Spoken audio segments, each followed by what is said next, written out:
नमस्कार विद्यार्थी मित्रांनो, स्वागत आहे तुमचं चालू घडामोडीवाला या युट्यूब चॅनलमध्ये. मित्रांनो, पोलीस भरती, सर्व सेवा, एमपीएससी तसेच इतर सर्व स्पर्धा परीक्षांसाठी उपयुक्त असणाऱ्या चालू घडामोडी तुम्हाला मिळणार पीडीएफ स्वरूपात अगदी मोफत आणि क्विज स्वरूपात सुद्धा आपल्या टेलिग्राम चॅनलवर आणि रील स्वरूपात आपल्या इंस्टाग्राम चॅनलवर. टेलिग्राम चॅनल आणि इंस्टाग्राम चॅनलची लिंक डिस्क्रिप्शन मध्ये दिलेली आहे. आपण दररोज सकाळी 6 वाजता चालू घडामोडीचे व्हिडिओ घेऊन येत असतो. आज दिनांक 30 मार्च, सुरुवात करू आजच्या व्हिडिओला. आजचा आपला पहिला प्रश्न आहे, ऊर्जा संकट आणि इंधन पुरवठ्यातील व्यत्ययांमुळे इंधनाचे रेशनिंग म्हणजेच वाटप नियंत्रण लागू करणारा पहिला देश कोणता ठरला आहे? आणि प्रश्नाचं उत्तर आहे ऑप्शन सी, स्लोव्हेनिया. बघा, याच्याबद्दलची थोडक्यात माहिती आपण बघूया. युरोपमध्ये सुरू असलेल्या ऊर्जा संकटामुळे इंधन पुरवठ्यात व्यत्यय आलेला आहे, विशेषतः मध्य पूर्वेतील संघर्षामुळे. ठीक आहे, इराण, इस्रायल आणि अमेरिकेचे जे युद्ध चालू आहे, त्यामुळे स्लोव्हेनिया हा पहिला युरोपियन देश ठरला आहे ज्याने इंधनाचे रेशनिंग लागू केले. तर काय नियम लावले आहेत? खाजगी वाहनासाठी दररोज 50 लिटर मर्यादा, तर उद्योग आणि शेतीसाठी 200 लिटर मर्यादा. सोलोनिया देश नेमका कुठे आहे ते या ठिकाणी तुम्ही बघू शकता. ठीक आहे, ज्यांचा भूगोलाचा अभ्यास चांगला आहे त्यांना ते तात्काळ कळून येईल. हा आहे युरोप खंड. ठीक आहे, या ठिकाणी ही होमूरची सामुद्र दुनिया आहे. हा इराण देश आहे. ठीक आहे, हे माहिती असतं. पुढचा प्रश्न बघा, प्रश्न क्रमांक 2. अनलाइकली पॅराडाइज या पुस्तकाचे लेखक कोण आहे? तर अनुराधा रॉय. ऑप्शन बी असं या प्रश्नाचं उत्तर आहे. याच्याबद्दल थोडक्यात माहिती बघूया. अनलाइकली पॅराडाइज ही एक कादंबरी आहे आणि प्रसिद्ध लेखिका अनुराधा रॉय यांनी ही लिहिलेली आहे. त्या भारतीय इंग्रजी साहित्यातील महत्वाच्या लेखिका आहेत. या पुस्तकात सामाजिक, पर्यावरणीय आणि मानवी नातेसंबंधावर आधारित कथा आहेत. ठीक आहे. प्रश्न क्रमांक 3 बघा, नवजात बालकांसाठीची अनमोल म्हणजेच advanced newborn monitoring for optimal life care ही योजना कोणत्या राज्याने सुरू केली आहे? खूप महत्वाचा प्रश्न आहे आणि हे सुरू केलेलं आहे दिल्ली राज्य सरकारने. Option C. बघा, योजनेचं नाव आहे अनमोल. अनमोल म्हणजेच काय? Advanced newborn monitoring for optimal life care. दिनांक 24 मार्च 2026 रोजी ही योजना सुरू करण्यात आलेली आहे. दिल्ली सचिवालय या ठिकाणी. कुणी केली? दिल्ली सरकारच्या आरोग्य विभागाने. उद्घाटन किंवा घोषणा कुणी केली? रेखा गुप्ता, दिल्लीच्या मुख्यमंत्र्यांनी. लाभार्थी कोण असणार आहे? नवजात बालके, जन्मानंतर लगेच. उद्देश काय आहे? जन्मजात आजार ओळखून वेळेवर उपचार देणे व बालमृत्यू कमी करणे. वैशिष्ट्य काय आहे? 56 जेनेटिक व मेटाबॉलिक आजारांची मोफत तपासणी. तर अंमलबजावणी सरकारी रुग्णालय व निवडक आरोग्य केंद्रांमध्ये. तर तपासणीची वेळ जन्मानंतर पहिल्या काही दिवसात स्क्रीनिंग. आणि महत्व काय आहे याचं? Early diagnosis, life long disability टाळण्यास मदत. प्रश्न क्रमांक 4. डिजिटल न्यूज पब्लिशर्स असोसिएशन म्हणजेच DNPA ने अध्यक्ष म्हणून कुणाची नियुक्ती केली? आणि या प्रश्नाचं उत्तर आहे पुनीत गुप्ता. ऑप्शन बी. बघा, पुनीत गुप्ता यांचं पद आधी हे होते चीफ ऑपरेटिंग ऑफिसर म्हणजे COO. कुठे? टाइम्स इंटरनेट या कंपनीत. आता यांची नियुक्ती झालेली आहे अध्यक्ष म्हणजेच प्रेसिडेंट म्हणून डिजिटल न्यूज पब्लिशर्स असोसिएशन म्हणजेच DNPA मध्ये. 2026 मध्ये ही नियुक्ती झालेली आहे या महिन्यात. डिजिटल मीडिया आणि न्यूज पब्लिशिंग असं यांचं क्षेत्र आहे. तर भूमिका आहे डिजिटल न्यूज प्लॅटफॉर्मचे प्रतिनिधित्व आणि धोरणात्मक नेतृत्व. प्रश्न क्रमांक 5. दिल्ली सरकारने महिला आणि तृतीयपंथी व्यक्तींच्या सक्षमीकरणासाठी आणि त्यांना रोजगाराच्या संधी उपलब्ध करून देण्यासाठी कोणती योजना जाहीर केली आहे? आणि या प्रश्नाचं उत्तर आहे ऑप्शन बी, दुर्गा योजना. बघा, दुर्गा योजनेची सविस्तर माहिती. घोषणा, अनाउन्समेंट मार्च 2026 मध्ये झाली. 2026-27च्या अर्थसंकल्पामध्ये कुणी? दिल्ली सरकारच्या मुख्यमंत्री रेखा गुप्ता यांनी हे जाहीर केलं. योजनेचा उद्देश काय आहे? महिला व तृतीयपंथी व्यक्तीचे सक्षमीकरण, रोजगाराची संधी उपलब्ध करून देणे, आर्थिक स्वावलंबन वाढवणे आणि समान हक्क व सामाजिक न्याय सन्मान मिळवून देणे. प्रमुख वैशिष्ट्ये काय आहे तर कौशल्य विकास, स्किल डेव्हलपमेंट प्रशिक्षण, सरकारी व खाजगी क्षेत्रात नोकरीसाठी मदत, स्वयंरोजगारासाठी आर्थिक मदत, कर्ज सुविधा, महिला व ट्रान्सजेंडर गटांना प्रोत्साहन, तृतीयपंथी व्यक्तींच्या हक्कांचे संरक्षण आणि लाभार्थी असणार दिल्लीतील महिला आणि तृतीयपंथी व्यक्ती. प्रश्न क्रमांक 6 खूप महत्वाचा प्रश्न, याला स्टार किंवा IMP कोट करून ठेवा. गेट ऑफ टीयर्स, दुःखाचे द्वार म्हणून कोणती समुद्रधुनी ओळखली ओळखली जाते. ठीक आहे, प्रिंट मिस्टेक झालं. तर ऑप्शन सी बाब अल मंदेब समुद्रधुनी आहे. ठीक आहे, तर ही चर्चेत आहे कारण हौथी बंडखोर संघटना ही वाट अडवण्याच्या तयारीत आहे. बाब अल मंदेब समुद्रधुनी बद्दलची माहिती आपण बघूया. तांबड्या समुद्राच्या मुखाशी आहे, म्हणजेच रेड सी किंवा लाल समुद्र किंवा तांबडा समुद्र आपण त्याला म्हणतो. ही समुद्रधुनी आशिया आणि युरोपला जोडते. ही समुद्रधुनी लाल समुद्राच्या दक्षिणेकडील प्रवेशद्वार आहे आणि ती गल्फ ऑफ एडेन ला जोडते. ठीक आहे, गेट ऑफ टीयर्स दुःखाचे द्वार म्हणून ओळखले जाते. सुएझ कालव्याकडे जाणाऱ्या जहाजांसाठी मुख्य प्रवेशद्वार आहे. ठीक आहे, सुएझ कालवा हा मानवनिर्मित कालवा आहे. दोन खाड्या किंवा दोन समुद्रधुनींना जोडणारा एक सागरी मार्ग, नैसर्गिक मार्ग, मानवनिर्मित मार्ग तयार केलेला आहे. युरोप, आशिया आणि आफ्रिका यांच्यातील व्यापारासाठी अत्यंत महत्वाचा. भारताचा बराचसा व्यापार या मार्गाने होतो. ठीक आहे, कोणत्या सुएझ कालव्यामध्ये नाही बरं, तिथं तर होतेच, पण बाब अल मंदेब समुद्रधुनी. तर जागतिक व्यापारातील 10 ते 12% माल यातून जातो. ठीक आहे, बघा या ठिकाणी तुम्ही बघू शकता स्टेट ऑफ हॉर्मोन्स या ठिकाणी आहे. तर बाब अल मॅन्डो स्ट्रेट म्हणजे ही समुद्रधुनी या ठिकाणी आहे. ठीक आहे, चला पुढचा प्रश्न बघा. प्रश्न क्रमांक 7 ज्ञानपीठ पुरस्कार 2025 कोणाला जाहीर करण्यात आला आहे आणि या प्रश्नाचं उत्तर आहे ऑप्शन बी आर वैरामुथ्थू. ठीक आहे, तर या पुरस्काराच्या सोबतच नुकतेच दिले गेलेले काही पुरस्कार लक्षात ठेवा. ठीक आहे, ज्ञानपीठ पुरस्कार 2025 आर वैरामुथ्थू तमिळ कवी आणि गीतकार आहेत. तर संगीत कला निधी पुरस्कार 2026 मिळालेला आहे जयंती कुमारेश या कर्नाटक संगीताचा सर्वोच्च सन्मान आहे. स्टॉकहोम वॉटर प्राइज 2026 कावेज मदानी इराणी शास्त्रज्ञ सर्वात तरुण विजेते, वय 44 वर्ष. तर किस मानवतावादी पुरस्कार नीता अंबानी यांना मिळालेला आहे.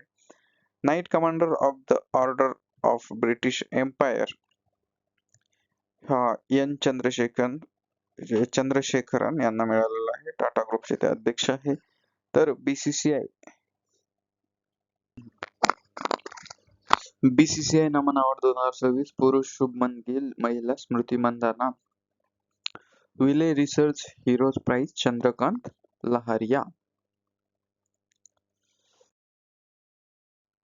बघा प्रश्न क्रमांक 8 नुकतेच निधन झालेले पद्मभूषण पुरस्कार सन्मानित रेमंड उद्योग समूहाचे माजी अध्यक्ष कोण. तर या प्रश्नाचं उत्तर आहे ऑप्शन सी डॉक्टर विजयपंत सिंघानिया.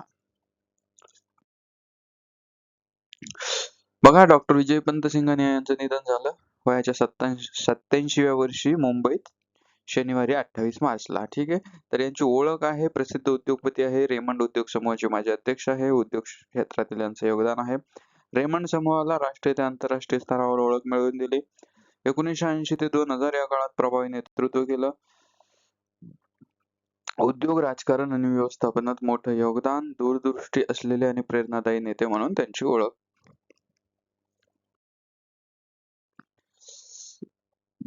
विमान चालवण्याची त्यांची खास त्यांना आवड होती. हॉट एअर बलून जे असतं त्यामध्ये त्यांनी 59,000 फूट उंची गाठून जागतिक विक्रम केला. ठीक आहे, मुंबईवरून ते नाशिक पर्यंत ते त्या बलून मध्ये आले होते. मायक्रोलाइट विमानातून लंडन ते दिल्ली ऐतिहासिक प्रवास त्यांनी स्वतः विमान चालवलं. तर या कामगिरीसाठी टेन्झिंग नॅशनल ॲडव्हेंचर अवॉर्डने त्यांना सन्मानित करण्यात आलं होतं. पुरस्कार व सन्मान 2006 मध्ये पद्मभूषण पुरस्कार त्यांना देण्यात आला. भारतीय वायुदलाकडून हॉनररी एअर कमांडर पद त्यांना बहाल करण्यात आलं. तर विविध उद्योग आणि साहसी क्षेत्रातील अनेक सन्मान. वैयक्तिक जीवन सिंघानिया कुटुंबातील प्रमुख सदस्य. 2015 मध्ये रेमंड मधील आपला हिस्सा मुलगा गौतम सिंघानिया यांना दिला. आता ही लाईन एखादा म्हणू शकतो का घेतले, तर रेमंड उद्योगाचे आता सध्याचे किंवा पुढचे मालक हे आहेत. त्यामुळं आपल्याला प्रश्नाशी देणं घेणं खास. प्रश्न क्रमांक 9 या प्रश्नाचं उत्तर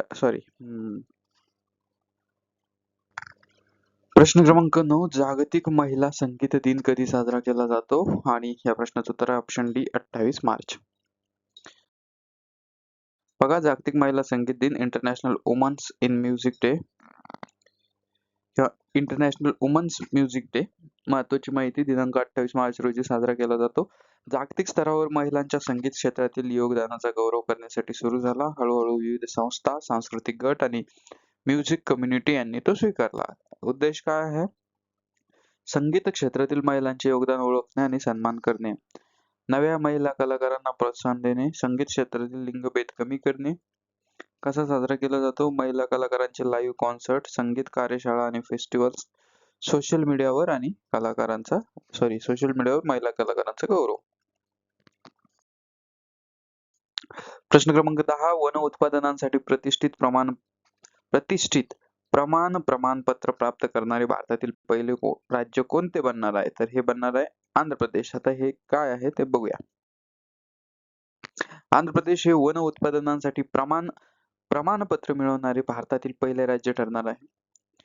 प्रमाणपत्र म्हणजे काय? तर बघा, प्रमाण हे गुणवत्ता व प्राथमिक प्रामाणिकता प्रमाणपत्र आहे. वन उत्पादनांची म्हणजेच नॉन टिम्बर फॉरेस्ट प्रोड्यूस तर NTFP याची गुणवत्ता तपासण्याचं काम करतं. शुद्धता, गुणवत्ता आणि ट्रेसेबिलिटी सुनिश्चित करतं. आदिवासींकडून गोळा होणाऱ्या उत्पादनांपैकी कोणत्या उत्पादनांसाठी मध, बांबू, तेंदूपत्ता आणि लाख हे औषधी वनस्पती. उद्देश काय आहे? आदिवासी आणि वन आधारित लोकांना योग्य दर मिळवून देणे, उत्पादनांची बाजारपेठ वाढवणे आणि ग्राहकांना विश्वसनीय आणि प्रमाणित वस्तू मिळणे. प्रश्न क्रमांक 11 बघा, भारतीय हवाई दलाने IAF कोणती भारताची म्हणजेच इंडियन एअरफोर्सने कोणती भारताची पहिली स्वदेशी हेलिकॉप्टर प्रक्षेपित ड्रोन प्रणाली विकसित करण्याचा प्रकल्प सुरू केला आहे? तर या प्रश्नाचं उत्तर आहे ऑप्शन बी वायुबाण. बघा, वायुबाण स्वदेशी हेलिकॉप्टर प्रक्षेपित ड्रोन प्रणाली आहे. प्रकल्प सुरू करणारी संस्था आहे भारतीय हवाई दल म्हणजे इंडियन एअरफोर्स IAF. स्वदेशी संरक्षण तंत्रज्ञान वाढवण्याचा उपक्रम. वायुबाण म्हणजे काय? तर भारताची पहिली हेलिकॉप्टर मधून सोडली जाणारी ड्रोन प्रणाली. ठीक आहे, तर हवेतूनच ड्रोन प्रक्षेपित करता येतो. लक्ष्याभोवती फिरत योग्य वेळी हल्ला करणारा प्रकार. तर शत्रूच्या ठिकाणावर अचूक व जलद हल्ला हा याचा उद्देश आहे. दुसरा उद्देश आहे सैनिकांचा धोका कमी करणे. आधुनिक युद्धात ड्रोन व कृत्रिम बुद्धिमत्ता म्हणजे AI चा वापर वाढवणे. तर वैशिष्ट्य काय आहे? हवेतून प्रक्षेपण क्षमता, लक्ष्यावर नजर ठेवून योग्य क्षणी हल्ला, अत्यंत अचूक प्रहार आणि कार्यात वेग व लवचिकता. ठीक आहे. प्रश्न क्रमांक 12 इमिग्रेशन व्हिसा परदेशी नागरिक नोंदणी आणि ट्रॅकिंग म्हणजेच IVFRT या योजनेच्या मुदतवाढीला मंजुरी कोणी दिली आहे? तर ही दिलेली आहे ऑप्शन सी केंद्रीय मंत्रिमंडळाने. बघा, IVFRT म्हणजे काय? तर फुल फॉर्म या ठिकाणी आपण बघू शकतो, इमिग्रेशन व्हिसा फॉरेनर्स रजिस्ट्रेशन आणि ट्रॅकिंग हा याचा फुल फॉर्म आहे. तर या योजनेच्या मुदतवाढीस मान्यता कोणी दिली? तर पंतप्रधान नरेंद्र मोदी यांच्या अध्यक्षतेखालील केंद्रीय मंत्रिमंडळाने. ठीक आहे. याचा मराठीमध्ये अर्थ बघा, प्रवासन व्हिसा परदेशी नागरिक नोंदणी आणि मागोवा प्रणाली. परदेशी नागरिकांची नोंद, हालचाल व माहिती व्यवस्थापन करणारी प्रणाली. ठीक आहे. उद्देश काय आहे तर देशात येणाऱ्या जाणाऱ्या परदेशी नागरिकांवर प्रभावी नजर ठेवणे, सुरक्षा व्यवस्था मजबूत करणे, प्रक्रिया अधिक डिजिटल व सुलभ करणे. वैशिष्ट्य आहे ऑनलाईन सेवा व डिजिटल नोंदणी, सर्व माहिती एकाच ठिकाणी उपलब्ध, विमानतळ व इमिग्रेशन केंद्राशी जोडणे, पारदर्शक व जलद प्रक्रिया. प्रश्न क्रमांक 13. महिलांच्या श्रेणीत ट्रान्सजेंडर महिला आणि लैंगिक विकासात तफावत असलेल्या खेळाडूंना सहभागी होण्यास कुणी बंदी घातली आहे? तर ही घातलेली आहे IOC ने. ऑप्शन सी IOC म्हणजे इंटरनॅशनल ऑलिम्पिक कमिटी. तर यांनी ट्रान्सजेंडर व DSD खेळाडू यांना काय केलेलं आहे 2028च्या लॉस एंजेलिस ऑलिम्पिक व पुढील स्पर्धांसाठी नियम बनवलेले यांना बंदी घातलेली आहे. तर महिलांच्या गटात ट्रान्सजेंडर महिला आणि डिफेन्सेस इन सेक्शुअल डेव्हलपमेंट म्हणजे DSD असलेल्या खेळाडूंना बंदी घातलेली आहे. ठीक आहे.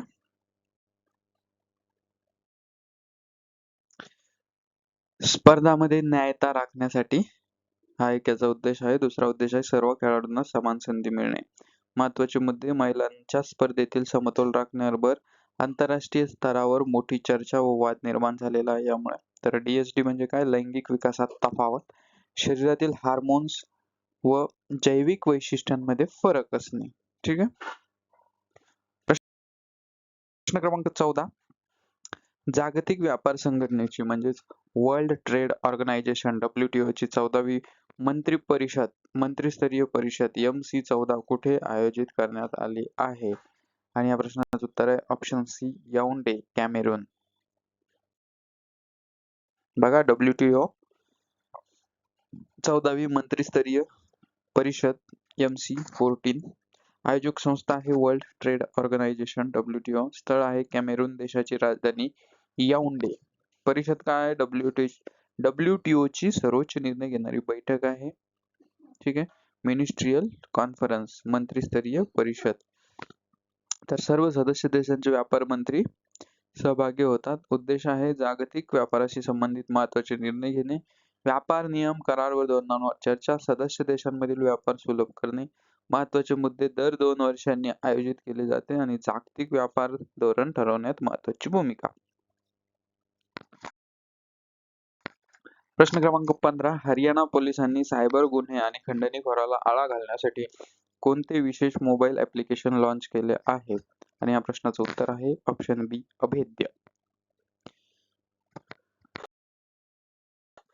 तर ह्या होत्या आजच्या चालू घडामोडी. आजचा व्हिडिओ तुम्हाला कसा वाटला ते कमेंटमध्ये नक्की कळवा. आणि पोलीस भरती, सर्व सेवा, MPSC, तसेच इतर सर्व स्पर्धा परीक्षा